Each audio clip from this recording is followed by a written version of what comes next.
Okay, so we're going to use the product rule again. We're going to derive this function, but here's a strategy to using it. If you notice, we have 3 terms inside of these brackets.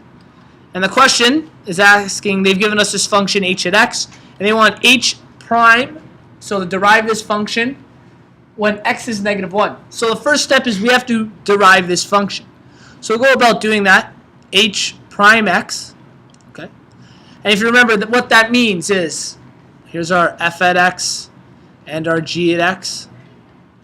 We find the derivative of our first function. So f prime x, we derive what's underneath those brackets. That's going to give us 15x squared plus 14x, okay? Our original function is still 2x squared plus x plus 6. Then we're going to add it to, that was our g at x.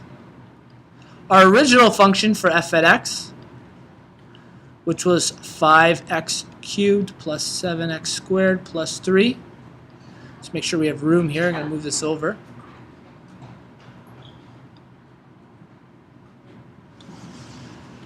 And we have to find g prime x, or we have to find the derivative of what's underneath those brackets. Well, that's going to give us, we bring the 2 down, 4x plus 1. And that's it. That's how we prime what's inside the brackets. Now, we've gotten to this point, and when we distribute these terms, it's going to be rather complex. We're going to get a lot of different numbers. We've technically solved for h prime x right now, so instead of distributing, using distributive property and simplifying, I'm actually going to plug in the -1 and solve for this. That way I don't have to go through all this extra work just for the -1. It may be easier. So I'm going to plug in h prime -1. So the derivative when h is -1. So this will still give us 15 -1 squared plus 14 times -1,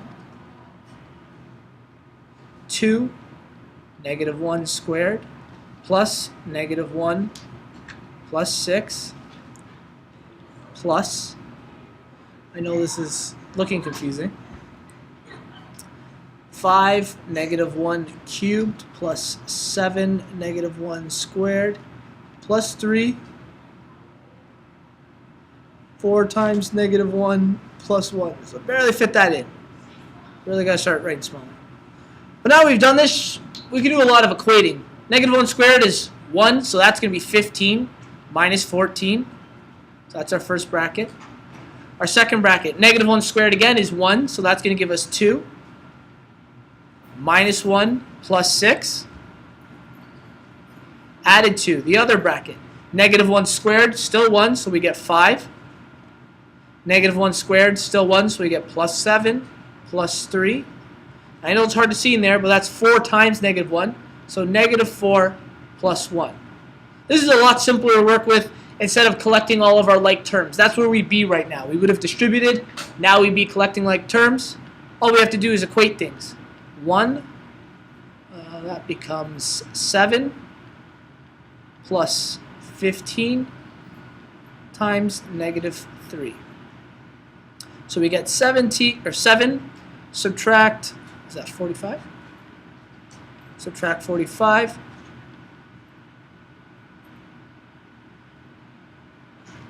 Is that 15?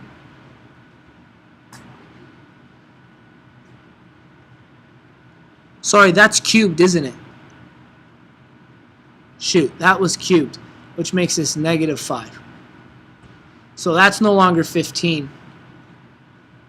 That's 5. I apologize. My writing became too small. Still the same process.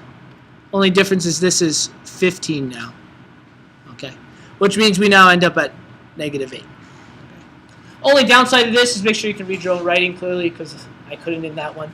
That was cute. But that's it. It makes it a lot easier. Instead of distributing, collecting like terms becomes very complex, and then plugging in -1. As soon as we have h prime x, and we've carried it out, we can plug our value right into it to solve for what it's going to be.